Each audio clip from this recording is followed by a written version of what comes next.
Have you ever looked at the person you love and realized they're not yours anymore? Not because they said it, but because something inside them had already left. If you've ever felt that silent shift, where routines replace affection and presence replaces connection, this story will stay with you. And if you believe quiet women don't notice betrayal, wait until you see what Neera did without raising her voice. Before we begin, if this story touches something real inside you, leave a comment, subscribe, and share it with someone who still believes in strength without noise. Neera Colden believed in calm, not because life had always been gentle, but because she had learned. That peace was something you built, not something you waited for. At 34, she lived in a modern, sunlit condo near Biscayne Bay, minimalist in design, quiet in atmosphere. Each room reflected her, clean, ordered, softly intentional. She worked as a luxury travel consultant, managing exclusive retreats and romantic getaways. For the ultra-wealthy, people who wanted curated peace delivered on a silver schedule, Neera was good at that. She had a reputation in Miami's discreet circles. Clients trusted her because she never overpromised, never fumbled details, and never inserted herself into the lives she managed.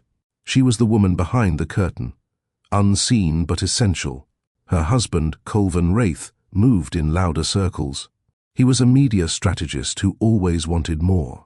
More reach, more influence, more attention. He'd started as a local producer, climbed his way through networking and careful charm, and now worked mid-level in one of the city's louder media conglomerates. He wasn't quite famous, but he acted like he might be soon. Their marriage looked stable from the outside. No shouting, no scandals, but inside it had grown. Tired. They had been married 6 years. The early days had warmth, late-night tacos, shared playlists, whispered dreams, but that version of Colvin had slowly faded. These days, his compliments were rare, his schedule unpredictable. He said it was work. She didn't argue. Neera wasn't confrontational. She didn't believe love was supposed to be a courtroom. But even in her silence, she noticed. She noticed when he came home without checking if she was still awake. She noticed when his touch became routine, not affectionate. She noticed when his gaze stopped lingering and his phone started glowing at dinner. But Neera didn't pry, not because she didn't care, but because she didn't want to dig for something that was already gone. Still, she kept trying. Quiet gestures, thoughtful dinners, new ideas for weekend escapes. Colvin always nodded, but rarely followed through. Their last trip together had been a year ago, a week in Sonoma. Even then, he'd spent half the time on calls. Now, most evenings passed with him on the balcony, phone to his ear. Neera would fold laundry, read emails, and sip jasmine tea she barely tasted. Sometimes she'd glance at the door, wondering if it would open with a new version of him. It never did. The only place Neera still felt alive was at work. She loved the structure, the pace, the satisfaction of pulling together impossible requests. She had once arranged a sunrise proposal at Machu Picchu with 5 hours' notice. Another time, she chartered an underwater suite in the Maldives for a client's 20-minute apology gesture. Her job was absurdly demanding, but it gave her purpose. One Tuesday morning, her assistant Mariel slid a file across her desk. "New VIP," Mariel said. "Wants full privacy, no media leaks, no staff interaction outside of logistics. High level." "We're talking NDA level." Neera arched a brow, flipping the file open. Ronan Verace. She recognized the name. A tech billionaire from the Pacific Northwest, rarely photographed, no social scandals, no overexposure. His companies were known for solving real-world problems without boasting about it. He was bringing his family down for a month-long coastal retreat. No events, no press, just quiet, private downtime. And he wanted it perfect. Neera read the request twice. It wasn't urgent, but it was delicate. She nodded once. "I'll take it." That afternoon, she had lunch alone at Mirasol, a beachfront restaurant she sometimes used for client meetings. She liked their policy of no indoor music before 4 p.m. She could hear herself think there. She sat on the second floor, a shaded terrace with a view of the ocean. The staff knew her. brought her lime water without asking. Neera reviewed client itineraries, while the ocean breeze combed gently through her curls. Everything felt the same, ordinary, peaceful, until it wasn't. A soft laugh caught her attention. Familiar, but not hers. She glanced down, and there he was. Colvin, seated at a ground-floor table just below her, back facing her. But there was no mistaking his posture. The woman with him was young, maybe mid-20s. Blonde bob, short ivory dress, bare shoulders. She laughed too loudly, too often. Neera watched for just a moment. She expected a business meeting, an intern, a sponsor, but Colvin leaned in. Close. Their fingers touched as they reached for the same glass. And then, he brushed her chin with 2 fingers. Neera's heart didn't race. Her breath didn't stop. But her spine straightened. She didn't move. She didn't cry. She simply watched her husband touch another woman like she no longer existed. She didn't need more proof, and she didn't want a scene. She closed her folder, took a last sip of her lime water, and stood up without looking back. She left the restaurant without letting her shadow reach him. Neera walked out of the restaurant with slow, steady steps. She didn't rush. She didn't stumble. To anyone watching, she looked like a woman who had simply finished her lunch and was heading back to work. Inside, something was cracking. Not loudly, not violently, but in a way she couldn't pretend away. The afternoon sun sat high above Miami, warm and bright. But Neera felt none of it. She crossed the street, reached her car, placed her keys gently in the tray beside the gear shift, and sat there in silence. Her breathing stayed even. Her hands didn't shake. Her mind didn't spiral. Instead, a single thought stood still in the center of everything. He didn't hesitate, not once. Not when he touched the woman. Not when he let her laugh into the space that once belonged to Neera. Not even when he reached for the same glass, the kind of small, intimate gesture reserved for people who shared private understandings. She replayed it only once, only enough to be sure she had seen what she had seen. Then she stopped. Neera wasn't the type to dig into pain. She respected it quietly and moved around it with grace. She placed both palms on the steering wheel and whispered, more to herself than to the world, "So this is where we are." No tears followed. No anger rose. Just clarity. At home that evening, the condo was empty. Colvin had texted an hour earlier, late night, "Don't wait up." Neera stared at the message. Her thumb hovered for a moment. 1,000 replies existed. She chose none. She set the phone down, changed into soft loungewear, and made herself a cup of tea. She sat by the window overlooking the bay, watching the boats drift by as if they were in a different life entirely. A part of her wanted to ask why. Why the laughter with someone else? Why the touch? Why the ease? But she already knew the danger of forcing a confession from someone who didn't value honesty. So she said nothing. Silence wasn't surrender. It was protection. And in that silence, she made her first shift. She didn't fold his shirts the way she normally did, smoothing the sleeves the way he liked. She didn't send him a reminder about his morning shoot. She didn't warm food for him and store it in the fridge with little notes. She let the house sit. Let the marriage float. Let the distance speak for itself. The days that followed were a soft unraveling of routine. Neera woke early as usual, but she didn't check the bedroom next door to make sure his suits were steamed. She didn't review his schedule. She didn't leave coffee on the counter for him before he rushed off to work. If he noticed, he didn't say. He moved through the condo as though her efforts had always been invisible, so their absence meant nothing. That realization didn't hurt. It simply confirmed what she already understood. Work became her anchor. She threw herself into planning Ronan Verace's retreat with a precision she hadn't tapped into in months. The more she read about the family, the more she felt an unexpected respect. Ronan kept his world quiet, private, structured, much like she did. His retreat requirements were specific. He wanted a remote coastal home with high walls, private docks, discreet staff rotations. and enough open land for his 2 children to roam without public eyes.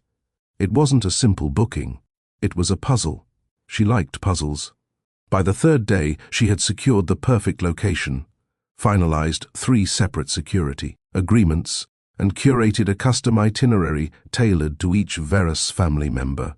Her supervisor, Mariel, stopped by her desk. "You look focused," she said. Neera glanced up. Her voice stayed steady. "It's a large project." "It's more than that," Mariel added. "You're moving different lately. More certain." Neera didn't answer. Some truths didn't need words. 3 weeks passed.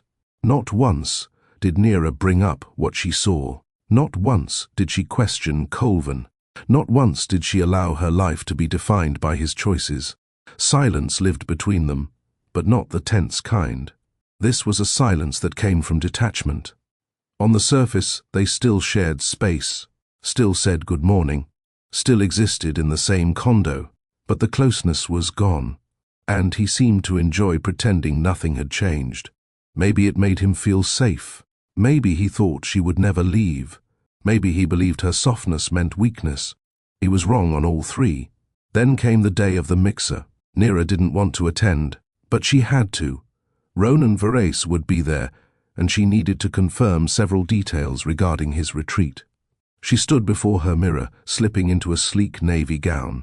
The neckline was simple. The fabric hugged her shape in a quiet, confident line.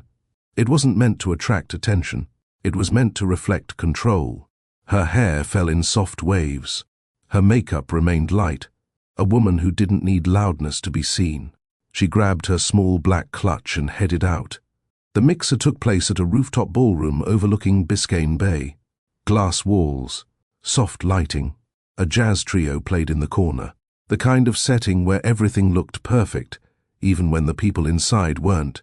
Neera checked in with the event coordinator, offered polite greetings, then moved toward the bar for a sparkling water. She wasn't here to socialize. She wasn't here to be noticed. She was here to work, until she wasn't.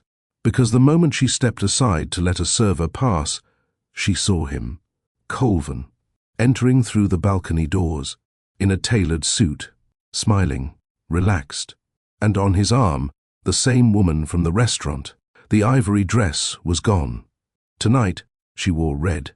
Red that demanded attention. Red that didn't hide her confidence. Red that matched the lipstick smeared across her smile. Neera felt her chest still. Not tighten, not break. Just still. Colvin saw her. His eyes flicked in her direction. No shock, no guilt, no apology. He simply blinked and looked away, as though she were just another guest in the room. Another face, another nothing. Neera didn't chase his gaze, didn't force a confrontation, didn't let her posture shift. She held her glass, breathed once, and kept standing. Stillness was her armor. Inside, the truth settled more fully. This wasn't a slip. This wasn't a weakness. This wasn't an affair caught by accident. This was a man living a double life so comfortably that seeing his wife and mistress in the same room didn't threaten him at all. It told her everything she needed to know. She was still processing it when a familiar presence drew near. A quiet step, a measured breath, a steady calm that didn't belong to this noisy room. Ronan Veras. She didn't see him approach. She felt him. He stood at her side without announcing himself. His gaze followed hers, tracing the line toward Colvin and the woman in red. He didn't ask. He didn't pry. He didn't tilt his head in pity. He simply observed. Then, in a low voice that touched the air between them, he said, "You don't owe anyone silence tonight." Neera didn't look at him. She didn't trust her voice. She didn't trust her heart not to give something away. He placed a gentle hand at her lower back, light enough not to claim space, firm enough to remind her she wasn't standing alone. "Let me stand next to you," he added. No pressure, no intention. Just presence. Neera didn't move away. She didn't step closer. She simply allowed him to stay beside her. And for the first time that night, she didn't feel small. Colvin didn't mention the gala the next morning. He moved through the condo like usual. slipping on his dress shirt while checking headlines, sipping the black coffee she didn't make and tapping out emails from the kitchen stool. If he noticed the silence between them had deepened, he didn't show it. But Neera had noticed something. Him, looking twice in the mirror. Him, standing longer than usual in the hallway before leaving. Him, pausing at the door like he wanted to say something. But whatever it was, it never came out. And Neera didn't ask. She didn't have the energy to drag truths out of a man who now lived comfortably in two worlds. He hadn't offered her anything. Not an apology, not an excuse. Not even the decency of pretending. He had simply walked through the evening like she was invisible and brought another woman into a room where his wife stood, alone. It wasn't the affair that stung most. It was the dismissal. That morning, she stripped their bed and changed the sheets. Not out of habit, but because it marked something final. She folded the old ones, placed them in a separate linen basket, and left them in the hallway closet. She would no longer share anything intimate with him. Not a bed, not a scent, not a softness.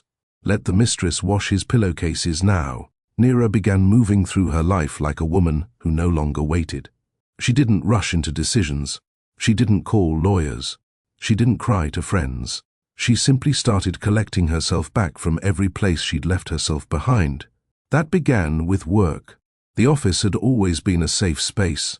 She arrived earlier than usual now, settled into her desk with quiet purpose. No small talk. No distractions. Just her planner, and the silence of being in full control of something. That week, she began assembling the full logistics plan for the Varasse family retreat. Ronan hadn't spoken to her since the event, but his team had followed up, requesting discretion at every level. She appreciated that. In a world filled with noise, his team operated with precision and privacy.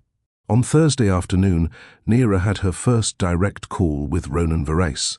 He didn't introduce himself with flair. He simply said, "Neera, this is Ronan."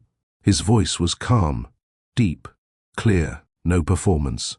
"I reviewed the draft locations. The third one looks promising. Can we secure that without triggering press attention?" She already had the answer. Yes.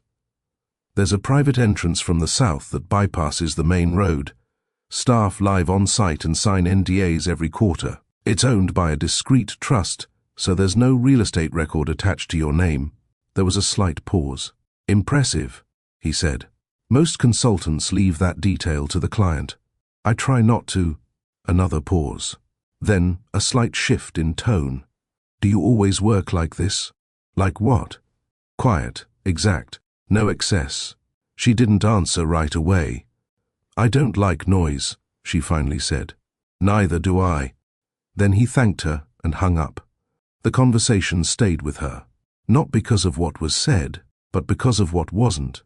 In just a few sentences, she felt more seen than she had in years. It wasn't attraction. It wasn't flirtation. It was recognition. Ronan noticed her the way only someone who had also lived in silence could. She didn't try to read into it. But she didn't ignore it either. By the end of the week, Neera had restructured the entire retreat itinerary. Instead of the usual bland luxury experiences, she incorporated intentional pauses, quiet mountain, mornings, long private meals, and hand-picked staff who knew how to disappear into the background. She wasn't just organizing a trip. She was curating peace. When Mariel peeked into her office Friday afternoon, she raised her eyebrows. "You working overtime for this guy?" Neera didn't look up from her laptop. "I'm working like someone who has clarity." Mariel didn't press. She didn't need to. Colvin noticed the shift 2 weeks in. He came home one night with his usual mix of fake casual and real arrogance. "You've been busy lately." Neera closed her laptop without looking at him. "Work's demanding right now." He hovered a little too long in the kitchen. Poured himself a drink. Waited for her to engage. She didn't. She stood, grabbed her mug, and walked into the guest room, the room she now used as her own. Colvin called after her. "We should talk sometime." Neera turned her head. "About what?" "You know what I mean." "No," she said. "I don't think I do." And she closed the door gently. What Colvin didn't understand What he may never understand was that Neera's silence wasn't passive. It was strategic. She didn't scream because she didn't need to. He had taken something from her without apology. But what he didn't realize was that she had stopped offering herself long before that. The next time she heard from Ronan directly, it wasn't through a call. It was a handwritten note. A single envelope placed in her office mailbox, no name on the front. Inside was a card, one line, printed in a steady, slanted script. When silence is respected, it becomes strength. Beneath it, a single initial, R. She stared at it for a long time. It wasn't romantic. It wasn't performative. It was acknowledgement. And for a woman who had been dismissed, overlooked and minimized in her own marriage, acknowledgement felt like warmth. That night, Neera stood on her balcony and watched the moon slip between passing clouds. The city below still pulsed with noise, cars, music, laughter, but her space remained quiet. She held the note in her hand and whispered to herself, "I'm still here, not broken, not erased, not replaced, still here, still whole." The next morning, she wore her favorite black dress shirt to work. She didn't do it for anyone. She didn't need to. She had finally remembered what it felt like to dress for her own reflection. And that was the most dangerous thing a betrayed woman could do, return to herself. The first time Ronan Varas saw Neera in person after the gala, it wasn't planned. He walked into the main office unannounced, a move his status allowed. There were no handlers, no assistants announcing his arrival, just him, dressed in a dark collarless shirt and tailored pants. Clean, understated, the way he always moved, powerful without needing to say it. Neera looked up from her desk when he stepped in. Their eyes met, no rush, no awkward pause. "Neera," he said. "Mr. Varas, you're the only person who calls me that," he noted with a faint smile. She stood up, still calm. "Everyone else is trying to impress you." He tilted his head. "And you?" "I'm trying to deliver results." He nodded once. That quiet approval again. "I need 10 minutes, he said. "Not in a meeting room. Just somewhere not loud." Neera motioned toward a side terrace. Floor-to-ceiling glass, 2 chairs, and no one ever used it. She didn't ask what he needed. She simply grabbed her planner and followed. They sat down. He didn't speak right away. She didn't fill the silence. When he finally looked at her, his words were deliberate. "I've been to 10 cities this month. I've spoken to people I didn't need to, shaken hands I didn't want to, and I still think about that night." Neera didn't move. He continued, "Not because of what happened, but because of how you stood." She took a slow breath. "I wasn't trying to be brave. You weren't trying to be anything. That's what stayed with me." There was no flirtation in his voice, no manipulation, just truth. "I didn't plan to speak that night," she admitted. "But you did, only because you looked like someone who had spent too long protecting people who didn't deserve it." Her eyes met his. He didn't flinch. Ronan didn't stay long. He reviewed final updates on the retreat itinerary, signed a confidentiality addendum, and handed her a flash drive. As he stood to leave, he turned back. "I'm not asking for anything from you." "I know," she said. "I just don't want to be one more person who took from you in silence." He left without waiting for a reply. Neera stood in the quiet of the terrace for a long time after. Not because she was overwhelmed, but because for the first time in years, someone had said something, and meant it. That night, Colvin tried to start a conversation over dinner. He brought home takeout, sushi from the place she used to love. He set the table, poured wine, and waited like it was 2019 again. Neera sat across from him in silence. "You've been quiet," he said carefully. "I have." He looked at her, waiting. "I'm not going to lie to you, Neera. Things have been complicated." She didn't blink. "With her?" He hesitated.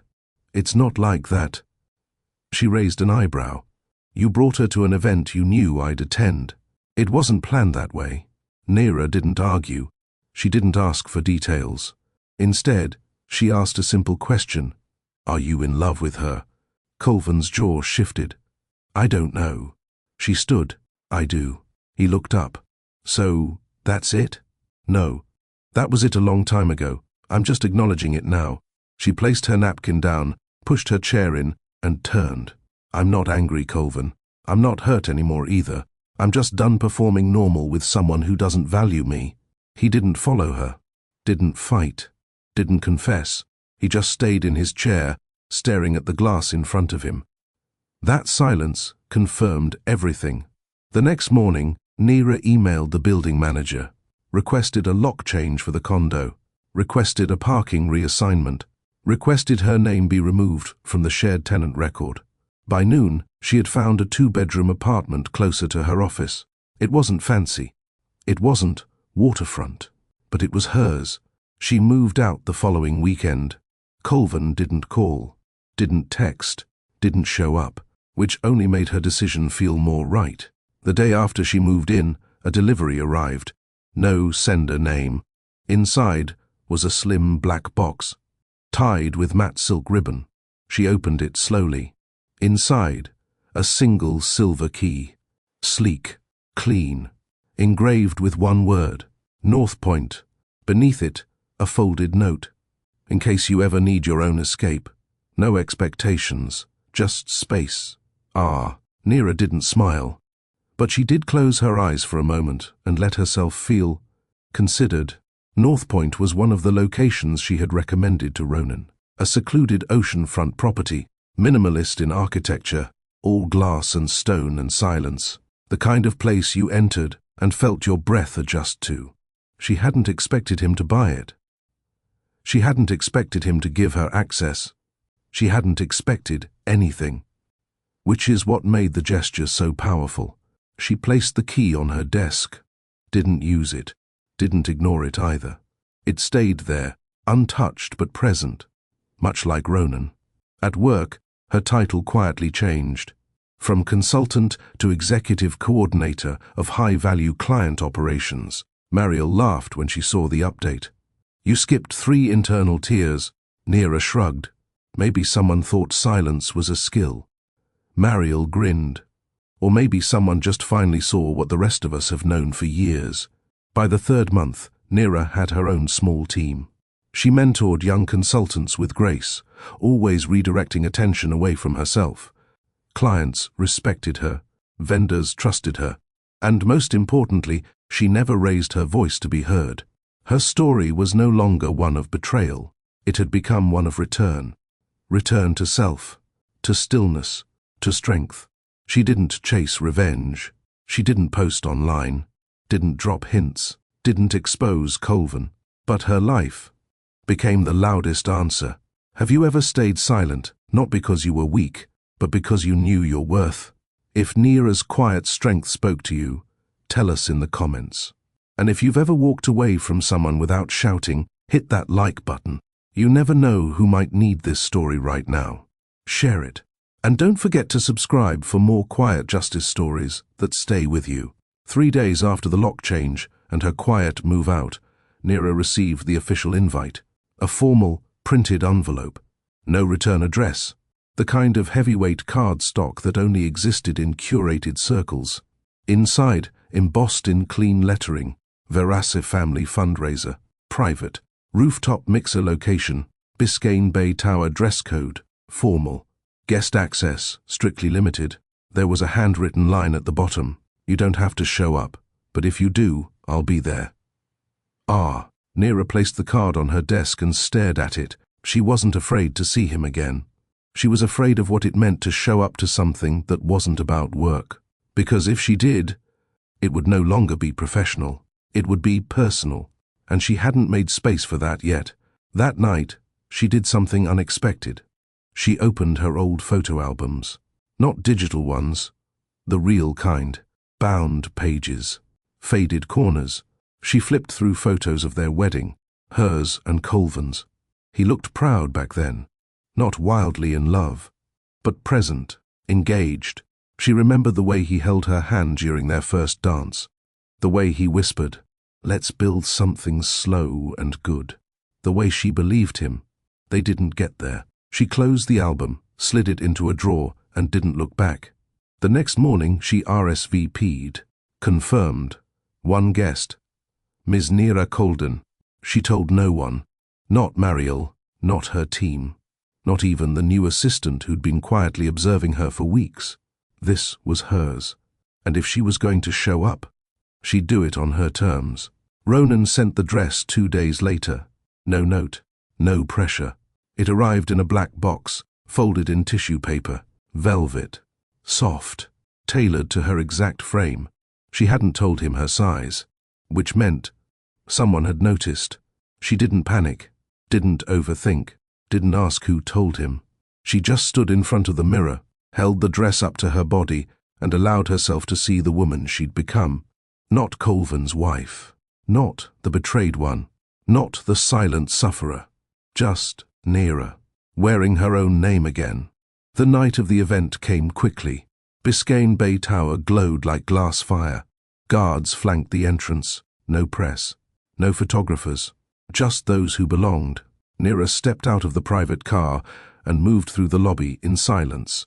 She wore the velvet dress, minimal jewelry, hair swept back, eyes steady.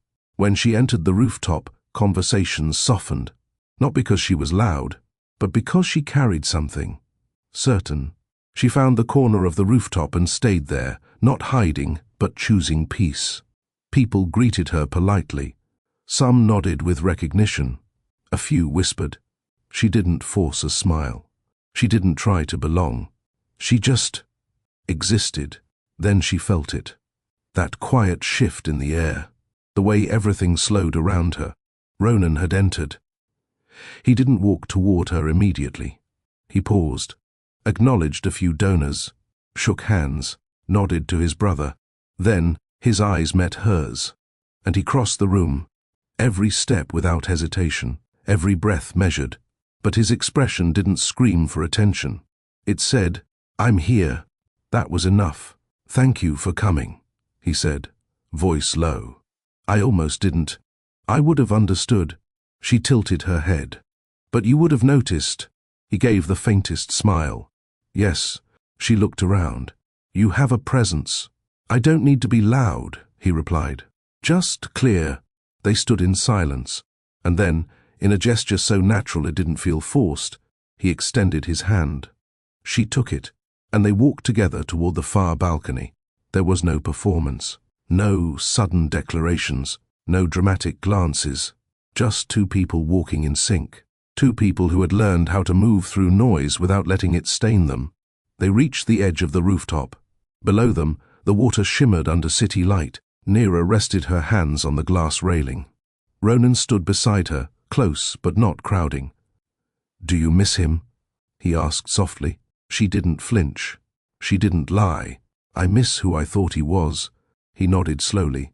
"That version never existed," she added. And he said nothing, because he knew nothing needed to be said. They stayed outside for a long time. Inside, people laughed. Music played. Deals were hinted at, drinks poured, egos inflated. But Nera and Ronan stood in stillness, watching the night without needing to shape it. No one interrupted. No one asked if they were together. No one dared. Because some pairings say everything without a word. When it was time to leave, Ronan walked her to the elevator.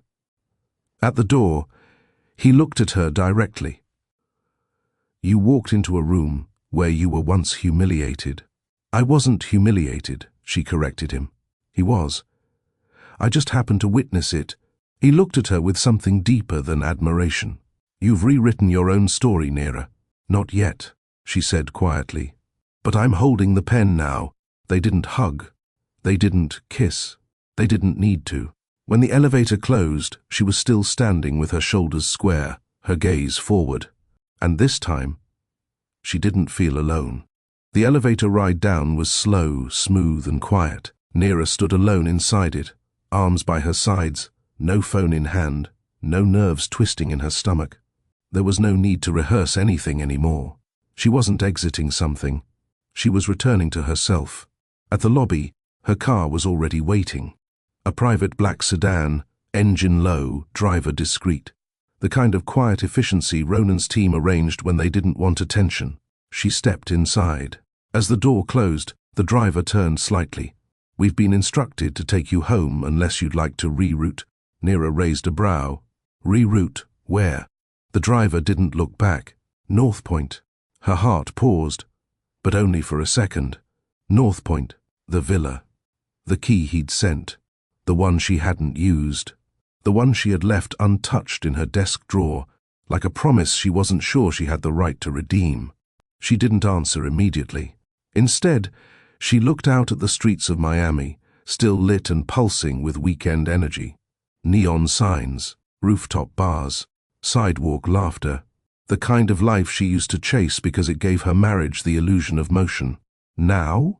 She exhaled, steady and quiet. North Point. The ride took 40 minutes. By the time they arrived, the roads had emptied. The gated entrance opened without a sound. The tires barely crunched the driveway gravel. When the car stopped, she stepped out alone. No staff, no housekeeper, just stillness. The villa wasn't massive. It wasn't meant to impress. It was clean-lined, framed in glass and weathered stone. It faced the ocean directly, with no other property in sight. The night air carried a hint of salt and jasmine. The front door unlocked with the key she'd nearly forgotten. When she stepped inside, the house lit itself gently. Warm light, soft shadows, no cameras, no messages, no voices. Just a folded white blanket on the couch, a fire already laid in the hearth, unlit. A kitchen stocked with small intentional touches, 2 mugs, almond milk, honey, lemon, and on the marble island, a note. Stay as long as you need. No pressure, no expectation, only presence. Nira didn't unpack. She didn't check her phone. She didn't text anyone. She changed into a long cotton robe and walked barefoot across the living room to the terrace. The ocean was black and wide. Waves rolled in rhythm, the kind of music the world forgot to appreciate. She sat down in the lounge chair and tucked her legs under her. And there, under the open night, she cried. Not hard, not desperate, not broken. Just quiet tears for the version of herself she'd carried for too long. The one who had waited. The one who had bent. The one who had poured herself into someone who never held her back fully. And then, the tears stopped. Just like that. She wiped her face, took a long breath, and sat still. Whole. She didn't sleep right away. She lit the fireplace, made herself tea, read a few pages of a book she didn't remember packing. And then, close to 3 a.m., there was a soft knock at the front door. No security call, no message, just a knock. She didn't startle. She stood calmly and walked across the open floor. When she opened the door, Ronan stood on the stone steps. No umbrella, no bag, just him, in a dark wool coat, eyes steady. I told myself I wouldn't come, he said quietly. She didn't move. I didn't want to invade your space, but I drove anyway. Just in case. In case of what? He exhaled slowly. In case you wanted someone to sit across from you and not ask for anything. She studied him. No charm, no push, just truth. She stepped aside. Then don't stand out there. Come sit. He removed his coat. No suit beneath it. Just a grey pullover and dark slacks. He didn't look like the man in boardrooms or magazine profiles. He looked like someone who'd waited years to just breathe. They sat across from each other by the fire. The logs crackled softly. No one spoke for a while. Nira looked into the flame and finally broke the silence. You're the first man I've known who doesn't interrupt silence. He nodded once. You've earned silence that's safe. A long pause followed. Not awkward, not charged. Just warm. Why did you come? She asked. Because I didn't want to wake up wondering if I should have. She looked at him. That's not romantic. It's not supposed to be. They sat there for a long time, just listening to the fire. She finally said, You were right at the mixer. He tilted his head slightly. I've spent years protecting people who never noticed. And I thought if I stayed loyal, that would mean something. But loyalty to someone who refuses to see you is self-erasure. Ronan didn't interrupt. Nira turned toward him. I'm not broken. I never thought you were. I'm not fragile. He looked her in the eyes. You're the strongest person I've met. Another quiet passed between them. And then, with no performance, no rush, no agenda, she leaned forward and rested her hand on his. Nothing more. He didn't grip it, didn't pull her closer. He just let it sit there, quiet and welcome. They didn't kiss that night, didn't fall into some cinematic embrace. They simply sat there, fire warming the room, hands touching lightly, no words trying to fill what peace already occupied. And when Ronan finally stood to leave, she walked him to the door. "Will you come back?" she asked. "I'll wait for your call," he said. She nodded. And for the first time in years, Neera didn't feel like she'd been left behind. She felt respected. 3 days passed before Neera returned to the city, not because she had to, because she was ready. North Point had held her without asking anything in return. It had become more than a villa. It had become a space where no one needed her to explain who she was, where no masks followed her to breakfast, where her breath wasn't tied to someone else's mood. She packed lightly, left the space untouched, just as it was when she arrived. Except for one thing. She left a note on the marble counter. For the first time in a long time, I didn't feel like someone's mistake. No name, no number, no directions, just her voice. Simple and true. Back in Miami, the air felt warmer, not because the weather had changed, but because she had. Her apartment now reflected her in new ways. The furniture didn't match perfectly. Her kitchen shelves weren't fully organized. A few unpacked boxes still sat by the hallway. But the space carried something Colvin's condo never had. Freedom. She no longer checked her phone out of habit, no longer moved through routines that served no one, no longer waited for a version of love that didn't know how to stand still. Instead, she returned to her work, to her space, to her name. That week, Ronan didn't call. Neera didn't expect him to. She knew silence could be respect too. But on Thursday morning, a courier delivered something to her office, simple and wrapped in brown paper. Inside, a framed photo, black and white, elegant. 2 hands resting on a glass table, one slender with a plain ring, one broader holding a pen. It was their photo. The one from the fundraiser. The one she never took, but someone did. The one where nothing happened, but everything changed. There was no note, just the photo. Framed, acknowledged. She placed it on her office shelf, not hidden, not flaunted. Present. Later that evening, she walked to a nearby cafe after work. Alone, not lonely. She ordered ginger tea, sat by the window, and allowed herself to feel full. Full of choices, of clarity, of space. Across the street, a familiar figure caught her eye. Colvin. He wasn't holding anyone's hand this time. Wasn't laughing. Wasn't with the woman in red. He looked smaller, like the air had gone out of him.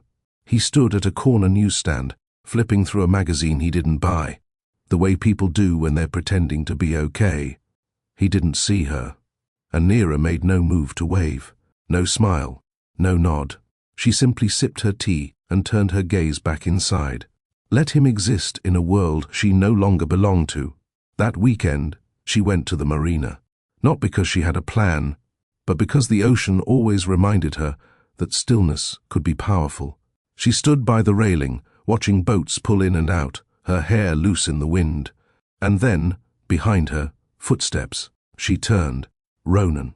No security, no sunglasses, no urgency. He walked up beside her like they'd planned it, like she'd been waiting for him. "I thought you'd still be at North Point," he said. "I left. I saw." "How?" "I checked the fire logs remotely." She smiled. "Just a little. That's not very private of you. I only check once a day, in case the place burns down. In case I burn it down." He gave a rare grin. "In case you never come back." She looked at him. "I might. One day."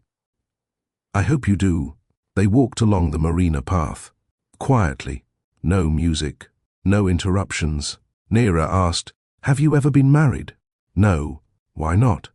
Because I never wanted to be the reason someone became smaller. She stopped walking, looked at him. I was married to someone who never noticed when I disappeared. Ronan didn't flinch. But now, she added, I'm reappearing. And he said the only thing that made sense, I know. They sat on a bench under a palm, watching the boats. She turned to him. You keep showing up. I don't chase people, but I return when I'm invited. I never invited you. He met her eyes. You didn't need to. A pause. I needed you to notice me, she said softly. Not because I was impressive, but because I was present. I noticed the moment you didn't try. Her breath caught, not from nerves, but recognition. You made me feel seen, Neera, and you never had to ask for it. She didn't reply right away. Instead, she did something simple. She reached for his hand. Not fast, not bold, but gently. And when her fingers slid between his, he didn't move. He just held it, softly. No performance, no pressure, just presence. They sat like that until the sun started to sink. And in the slow golden light, two people who had lived through noise learned how to be quiet together. And in that quiet, something finally began. On Monday morning, Neera arrived at the office before sunrise. The city was still blue with sleep, and the windows of the building glowed faintly with power-saving lights. She liked arriving before the world stirred. It reminded her she didn't have to chase anyone. She could arrive on her own time, in her own way, and still move mountains. Her team had grown by then. 2 junior consultants and an admin assistant reported directly to her. All 3 worked well. Quiet, precise, intentional.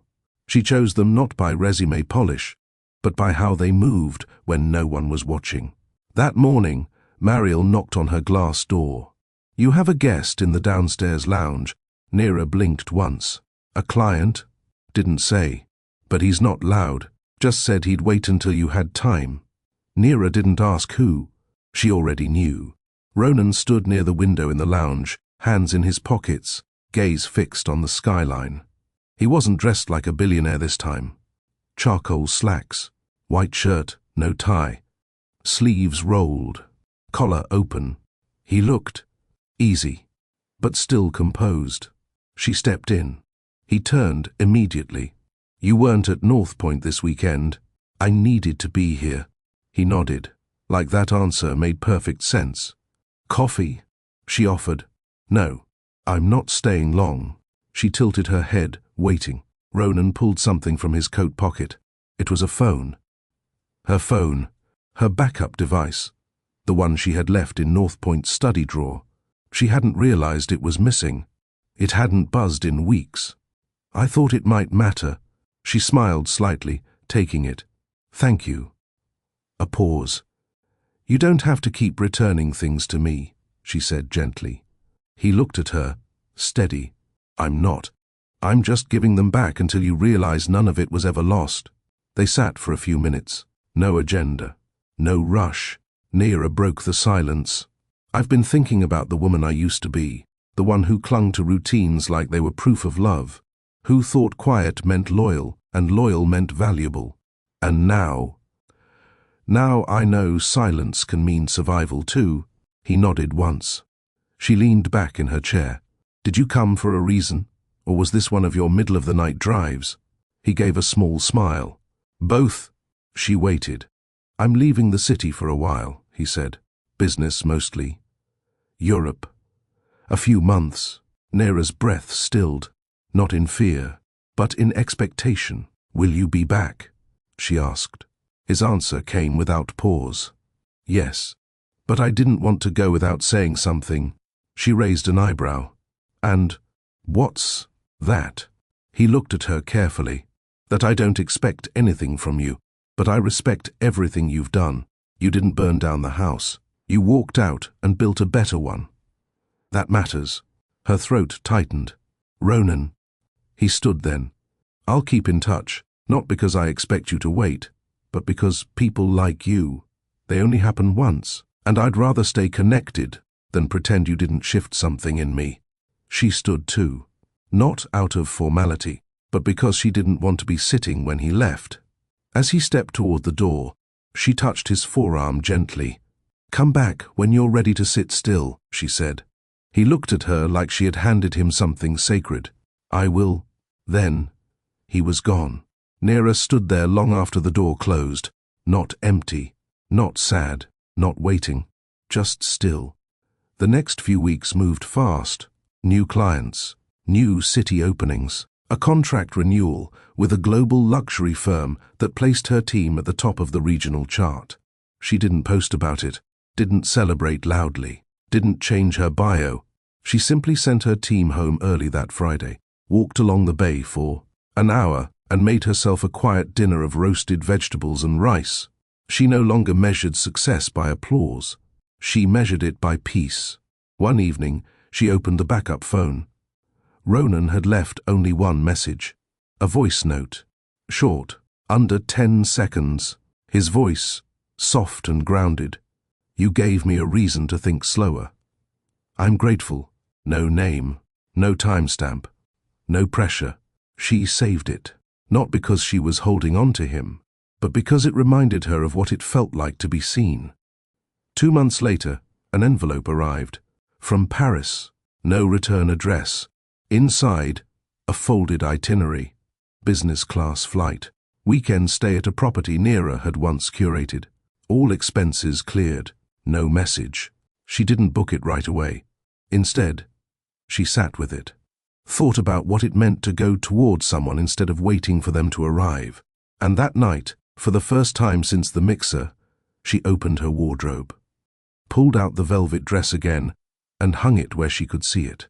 She didn't call Ronan, didn't message, didn't confirm, but she booked the flight, packed her own bag, and when she arrived in Paris, someone was already waiting by the exit. No sign, no flowers, just presence. Ronan, and he smiled, not as a billionaire, not as a man who'd made a gesture, but as someone who finally had space to stay still. Paris was colder than she remembered, not in temperature, just in feel. The streets held more space between people. The city moved slower, softer, like it knew how to exhale. Nera walked through it, wrapped in a navy trench coat, gloves tucked into her pocket and her hands free. Ronan didn't rush her when she arrived. He didn't talk about plans, didn't offer tours or dinner reservations. He simply walked beside her, shoulder by shoulder, down Rue de Varenne. No holding hands, no performance, presence. That night, she sat across from him in a private garden dining room behind a candlelit restaurant in the 7th arrondissement. There were no menus. The chef knew them both by name. Ronan had once helped his family relocate during a flood season 3 years ago. Quiet generosity, no PR. Over roasted sea bass and lentils, they didn't talk about what happened back in Miami. They didn't revisit betrayal or pain. They talked about favorite bookstores, childhood dreams, the art of doing nothing. And when the check came, Ronan paid in silence. Nera placed her hand on his wrist before he withdrew it. "Thank you," she said. "Not for dinner, for letting stillness feel warm again." That night, they walked back to the hotel together, heels on cobblestone, hands occasionally brushing but never laced. He opened the lobby door for her, nodded once, and didn't follow her up. There was no question in his eyes, no invitation hidden in his tone. He simply said, "Sleep well," and stepped back into the street. She stood in the doorway for a long time, watching him disappear. Not because she felt abandoned, but because she wasn't used to being left. Respectfully. The next day, they didn't see each other until late afternoon. Nera had taken the morning for herself, visited a small perfume house tucked between a bakery and an art gallery, where a quiet woman helped her mix scents that reminded her of salt water and clean linen. She wore the new scent that evening when she stepped out. The driver knew where to go. This time, the ride was quiet but not uncertain. The car stopped outside a private residence at the edge of the Seine. Old stone, tall windows, wrought iron balconies above carved arches. She stepped out and was met by an attendant who didn't ask her name. He simply opened the door and led her inside. No crowd, no music, Just a room bathed in gold light with a single table set for two. Ronan stood at the far end, hands clasped behind his back. She crossed the room slowly. He met her halfway. "You came," he said. "You made it hard not to." He looked at her. Not hungrily, not possessively, just openly. "You're wearing black again," he said softly. She glanced down at the simple, sleeveless dress. "You sent me velvet last time. I figured this was my version of speaking back." He smiled. "You always speak clearly, even when you say nothing." They sat. The meal was light, small plates, quiet courses, nothing loud. The kind of dinner built not for appetite, but for atmosphere. Halfway through, he asked, "Do you know why I never pressed you?" "Because you understood. Because if I had, I would have lost you." She looked at him, unmoved. That honest? That simple? A pause. "Do you want something from me?" she asked. "Yes," he said. She didn't expect the answer to come so quickly, but he clarified. "I want you to know that I see you, that I value what you carry, that I'm not here for the pieces. I'm here for the peace." She felt her breath steady. "Because I don't need to be rescued," she whispered. "I know," he said. "But maybe it's time you were protected." There were no candles when they returned to her suite. No rose petals. No slow music. Just open doors, low lamps, and trust. He walked her to the couch. She sat. He stayed standing. She tilted her head. "Do you want to stay?" He answered slowly. "I want to be where you feel safe." She looked down at her hands, then up at him, then sit. He did, and for an hour they said nothing. No kisses, no promises, no sudden declarations. Just quiet, shoulders touching, feet flat on the floor, two hearts learning to beat beside each other instead of for each other. She didn't ask him to stay the night. But when she woke the next morning, the velvet wrap from her chair had been draped gently across her blanket. She smiled, because protection didn't always look like presence. Sometimes it looked like someone covering you, even when they weren't there. Nira returned to Miami 4 days later. No promises were made, no questions were asked. Ronan had walked her to the gate, placed his hand on the small of her back, and said just one thing: "Call me when you feel like peace is allowed to stay." She hadn't said goodbye. She simply nodded, boarded her flight, and never looked back during takeoff. Because this time, there was nothing she was running from. And for the first time in her life, nothing she was running toward either. The apartment smelled faintly of linen and citrus. The air was still. Her suitcase leaned quietly against the wall. She unpacked slowly.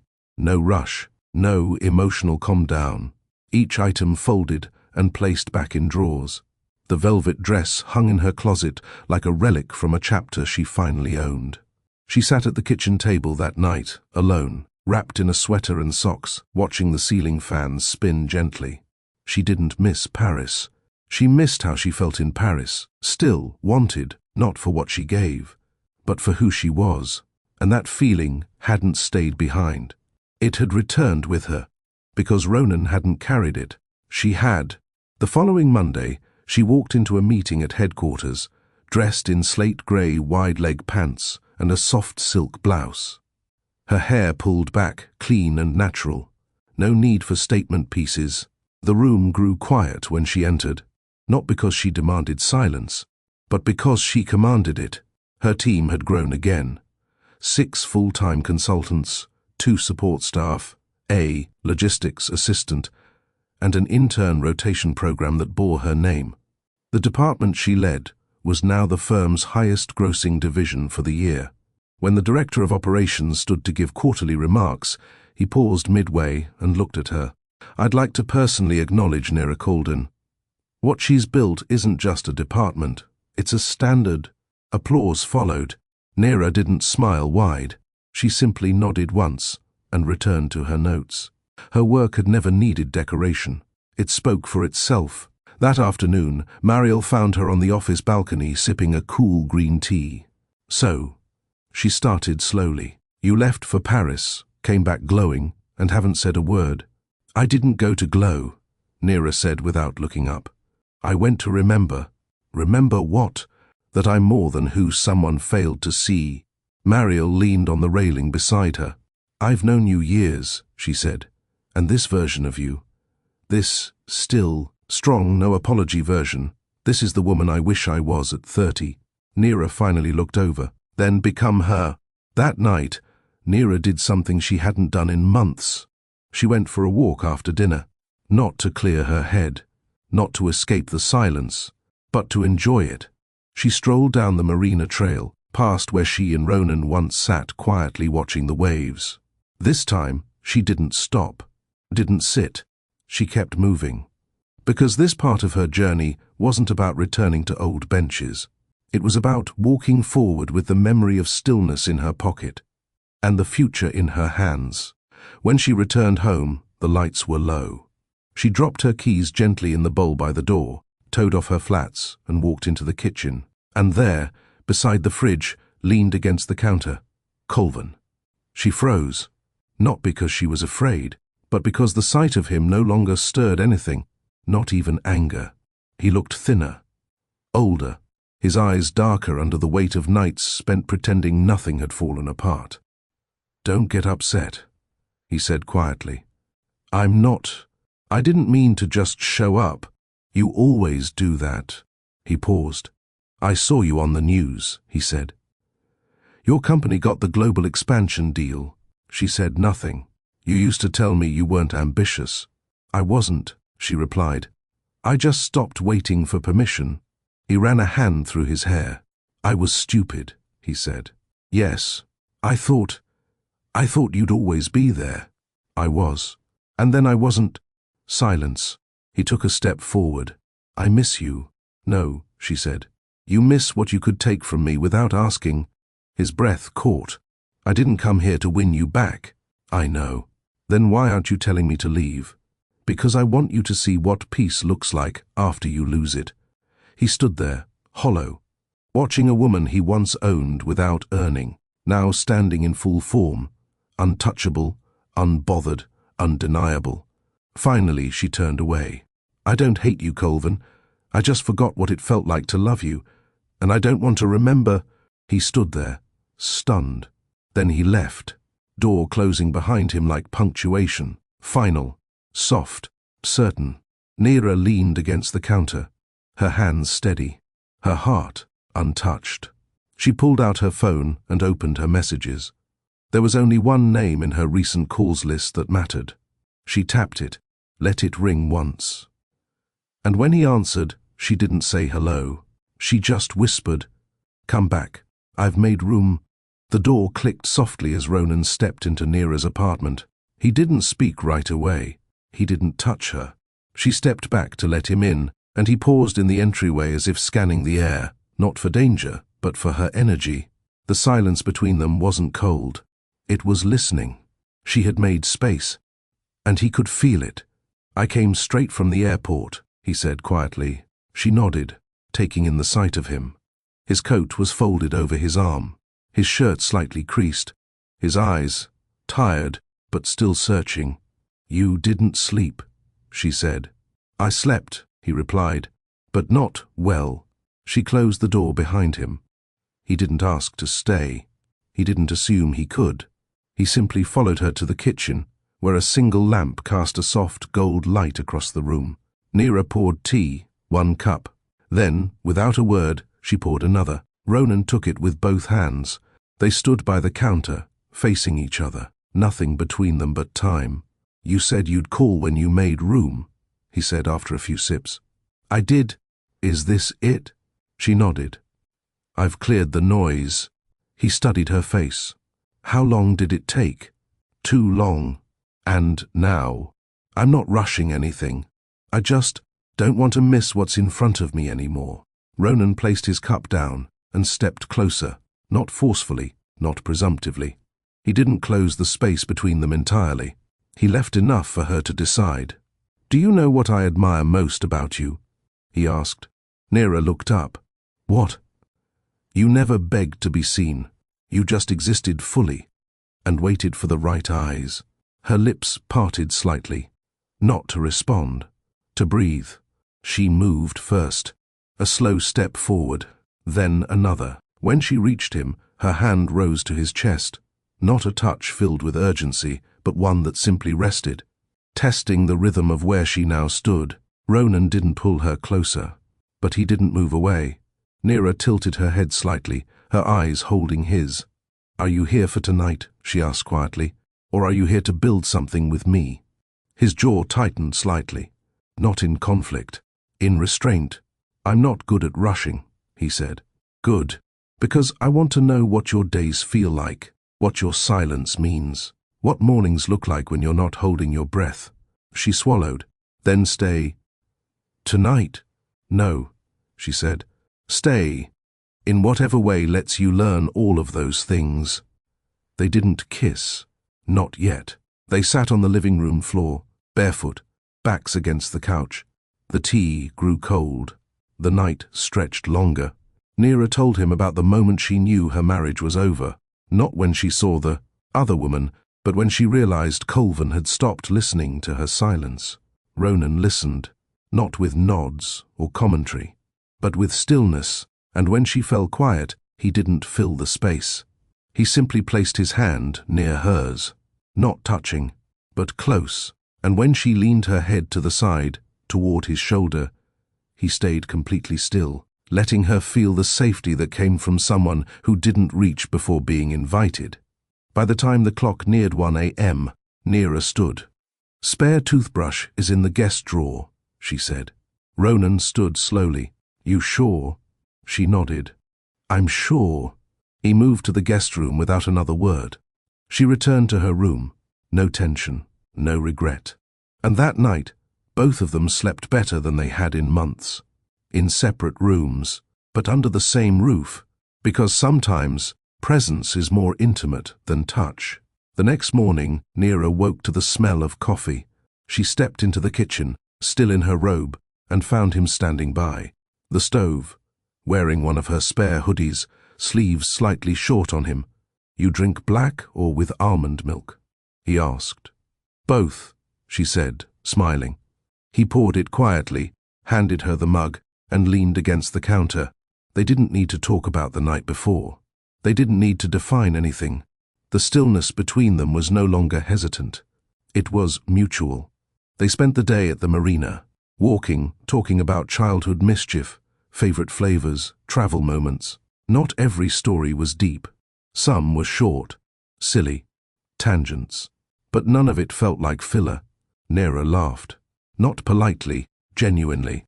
At a joke he made about nearly getting arrested for climbing a library roof at 14. Ronan listened when she shared about losing her mother at 19. He didn't reach for her hand. She didn't offer it. But they moved in sync. Their steps matched. Their pauses mirrored. The world didn't shift for them. But they had shifted within it. By sunset, they returned home. No dramatic declarations, no emotional highs.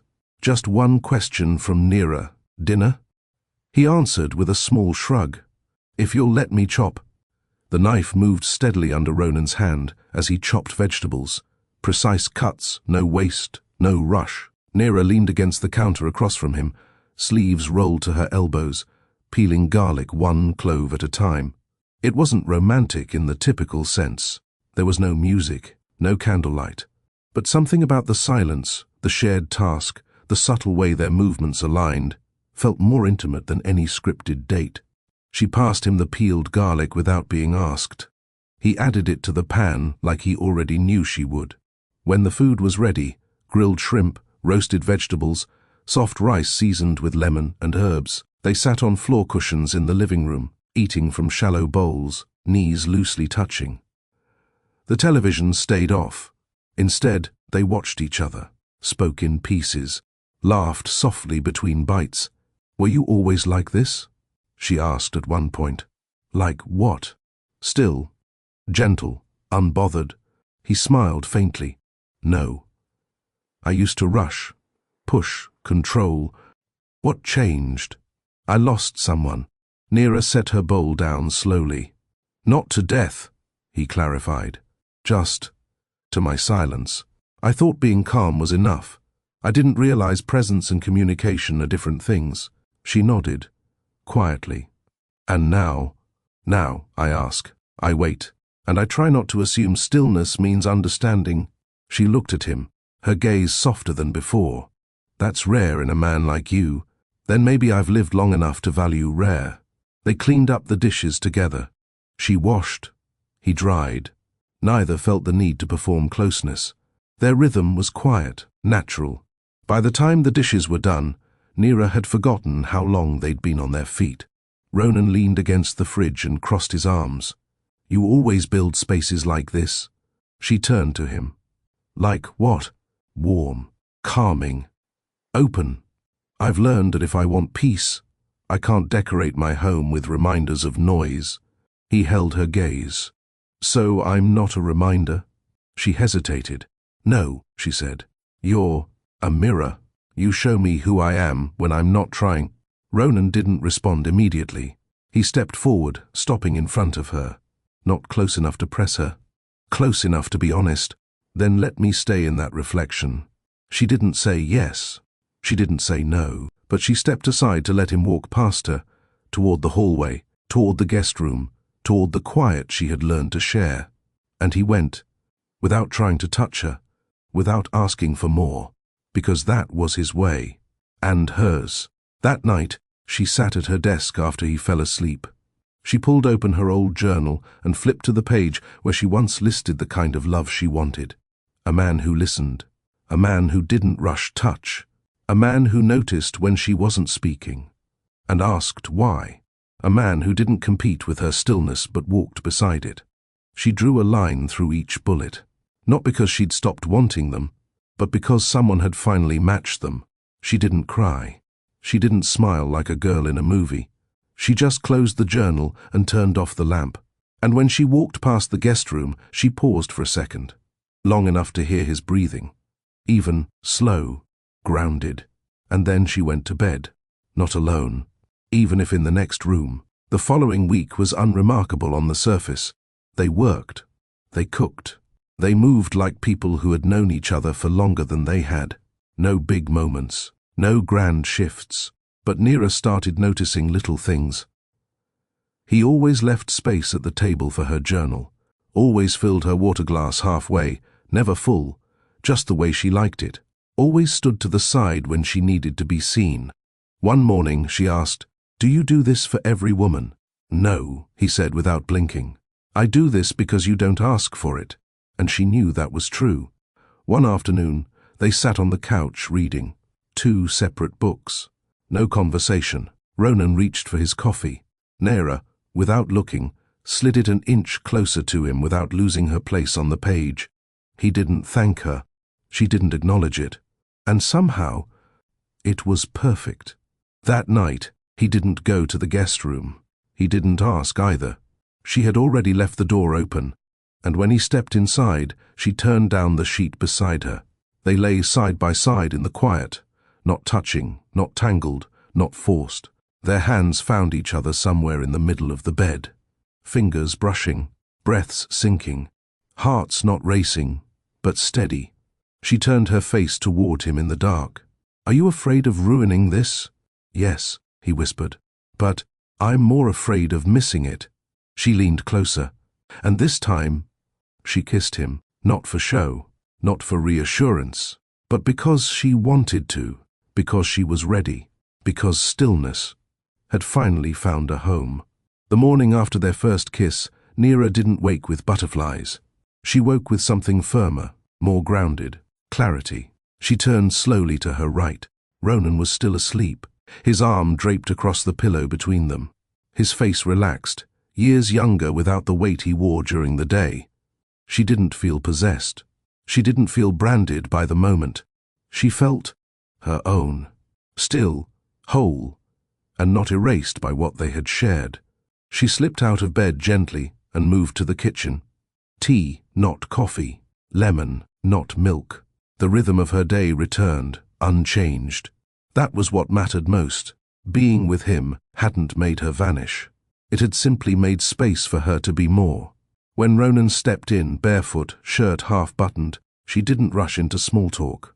He moved to her side silently and reached for the second mug she had already poured. They stood in parallel. He took a sip, then asked, "Still okay?" She nodded. "Still me." He smiled. "Good." At work, Neera sat in the glass-walled corner of her office, reviewing a partnership proposal when Mariel peeked in. "I've been holding this," she said, sliding a manila envelope across the desk. "It came while you were gone. From corporate." Neera raised a brow. "Good or bad?" "I didn't read it," Mariel said. "But they don't use these unless it's serious." Neera flipped it open. Inside, a contract. Offer of promotion. Title: Senior Executive Director, Global Strategy Operations. She scanned the details. Expanded control, bigger team, travel between cities. It was more than a title. It was power. Earned power. She didn't feel surprised. She felt calm. "Are you taking it?" Mariel asked. Neera closed the folder slowly. "I don't need the role to define me," she said. "But I think it's time my work carried my name." That weekend, she invited Ronan to North Point, not to impress him, to show him where she'd first found herself again. They drove in silence for most of the way, the coast unraveling beside them, sunlight drifting through the windshield. When they pulled up to the gate, she took the key from her bag and unlocked it herself. Ronan stepped back and watched her. "First time you brought me here, I thought it was your gift," she said. "Now I realize it was my decision." She stepped in. He followed. But this time, he didn't lead. She did. They cooked. They walked along the cliffs. They said little, until she stopped by the overlook and asked, "Do you think love should always be this quiet?" "No," he said honestly, "only when the people in it know what noise cost them." She turned to him. "Then maybe we're the right kind of quiet." His reply was a kiss, soft, long, not rushed. That night, they sat by the fire wrapped in a shared throw, feet bare against the wood floors. Neera looked into the flame, voice soft. "I used to think love meant being chosen loudly, being fought for. And now I know. Love doesn't have to yell if it knows where home is." Ronan didn't say anything for a while. Then he took her hand. "And where's home now?" She looked over at him. "Myself," she said. He nodded once. "And maybe, also here," she added quietly, "with you beside me." They didn't need more that night. No labels, no declarations, just a fireplace, two steady hearts, and a woman who had finally remembered her own name, and a man who never tried to change it. Neera stood barefoot on the balcony of North Point the next morning, a robe wrapped around her waist and a mug warm in her hands. The ocean stretched endlessly before her, quiet, consistent, unconcerned with yesterday. It moved the same way she had learned to, without asking permission. Behind her, she heard the sliding door open. Ronan stepped out, hair still tousled, shirt pulled over half his chest. He didn't say good morning. He simply stood beside her, soaking in the same view, silence between them as natural as breath. "You always wake before the sun?" he asked eventually. "Not always. Only when I have peace to protect." He looked at her. "And now?" "I don't guard it anymore," she said. "I live in it." They drove back to the city that afternoon, not speaking much. But nothing was missing. In the quiet, they reached decisions, unspoken but understood. They wouldn't rush, wouldn't define what didn't need naming, wouldn't perform their closeness for the world, but they would keep showing up. And that was enough. Neera returned to work with a new title, a new office, and a door plaque. That read only her full name, no credentials, no abbreviations. When her team congratulated her, she thanked them with warmth, but without fanfare. "I earned it because of how we built together," she said. "So we'll keep building." She didn't post about the promotion, didn't pose for a photo, didn't tell Colvin, though she suspected he already knew. The city moved on, and so did she. She walked differently now, not faster, just firmer. People began responding to her with more care. Some apologized more quickly. Some asked for guidance. Some simply watched the way she entered a room and made space without demanding it. She didn't correct them, didn't explain herself, because clarity doesn't perform. It simply stands. One evening, while walking through a gallery she had once visited alone during harder months, she paused in front of a new piece. It was a painting, 2 chairs facing the ocean, unoccupied, still, not lonely. Just ready. She stared for a long time. When she turned to leave, Ronan was standing a few feet away. He hadn't told her he'd come, hadn't texted. He was just there. She didn't speak. She walked toward him, and when she reached him, he held out his hand without words. She took it, because this time, no explanation was needed. That weekend, he cooked for her, nothing elaborate, just pasta, olive oil, and fresh basil from a pot he'd grown outside his apartment. She watched him move, quiet, intentional, no wasted effort. "This is your way of showing up," she said, as he handed her a plate. "It's the only way I know how," he replied. She nodded. "Good," she said, "because I don't need more noise." That night, after dinner, they danced. No music, just bare feet on cool floors, arms loosely around shoulders, fingers curled at the back of a neck. It wasn't choreographed. It wasn't captured. It just happened. And in the middle of that moment, Nira knew she hadn't just survived betrayal. She had rewritten her life, one still moment at a time. Colvin first heard the whispers at a private networking brunch downtown. He was 2 tables away from a group of media execs when he caught his own name, muted but clear enough to sting. His wife. She's the one leading the new global partnership rollout. Nira? Yeah, she used to be married to him. Shame he let that one go. He didn't look up, didn't interrupt, didn't defend. He just sat there, face still, fork resting mid-air, realizing for the first time how much of the room she now quietly owned. It wasn't revenge. She hadn't burned bridges, hadn't exposed him, hadn't posted a word, but her success had become undeniable, and he hadn't built it. He couldn't claim it, couldn't even touch it. Later that evening, Colvin stood outside his high-rise balcony, scotch in hand, replaying the night Nira had stood in their old kitchen and said, "I forgot what it felt like to love you, and I don't want to remember."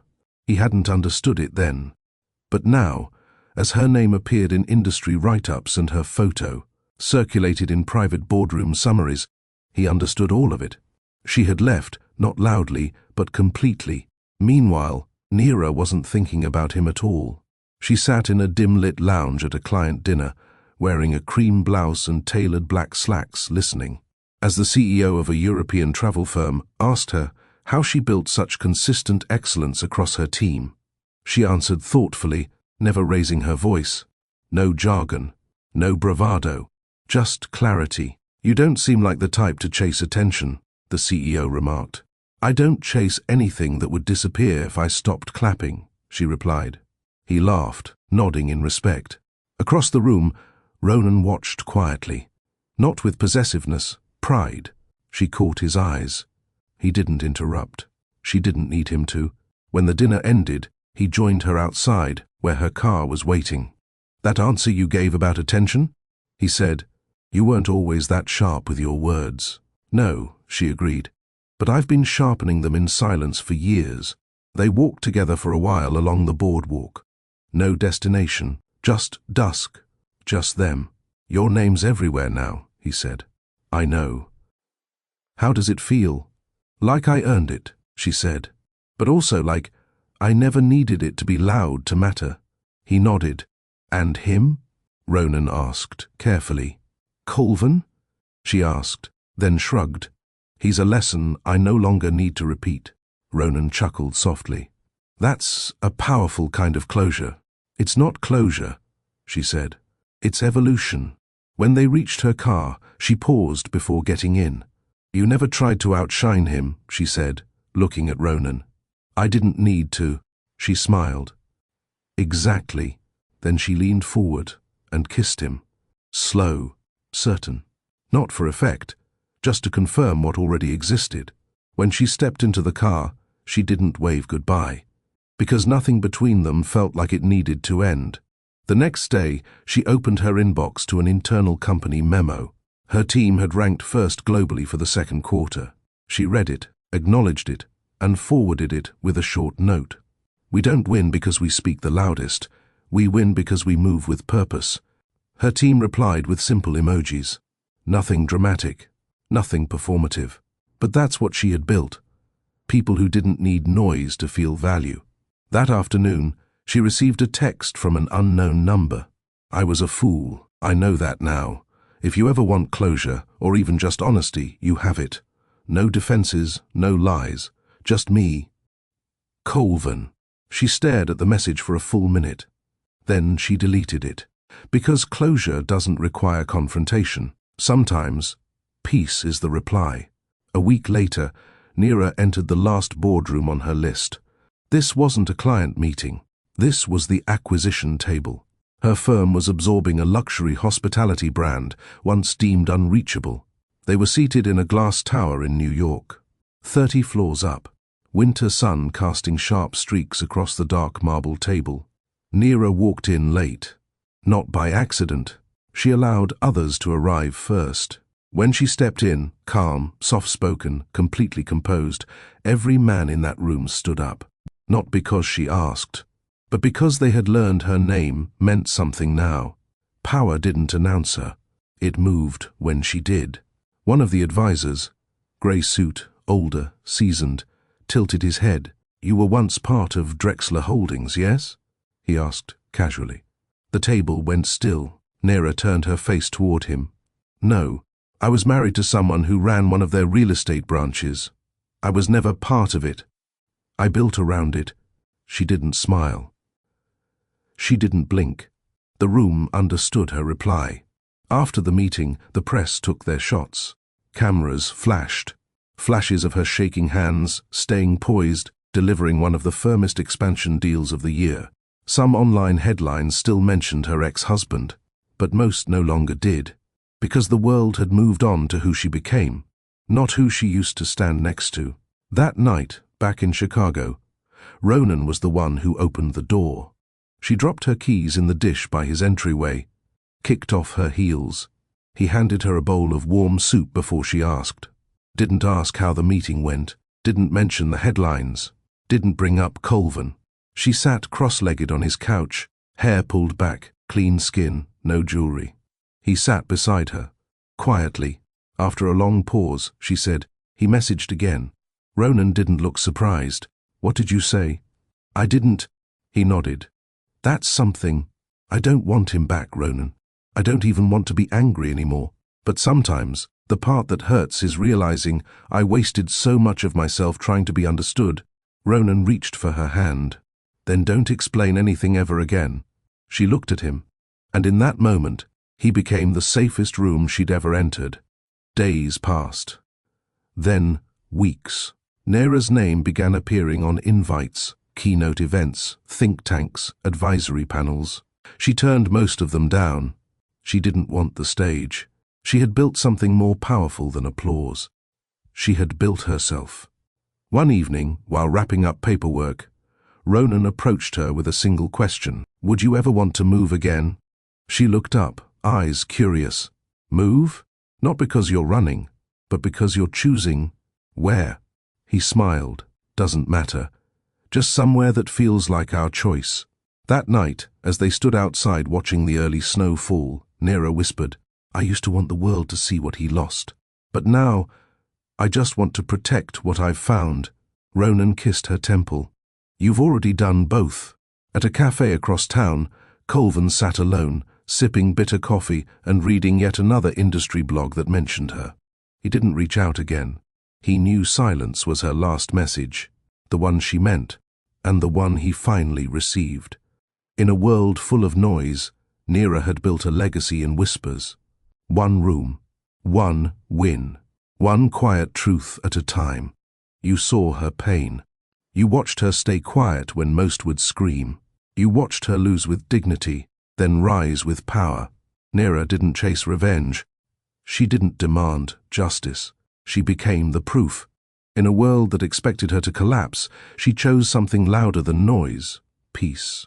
And when someone finally saw her not for her silence, but for her strength, she didn't hesitate. So ask yourself, who are you when no one claps for you? Who stays when you stop performing loyalty? What would your life look like if you stopped proving and started choosing? If Nira's story moved you, drop a comment. Let someone know they're not alone. Subscribe for more stories where quiet power wins. Like this video if dignity matters more than drama.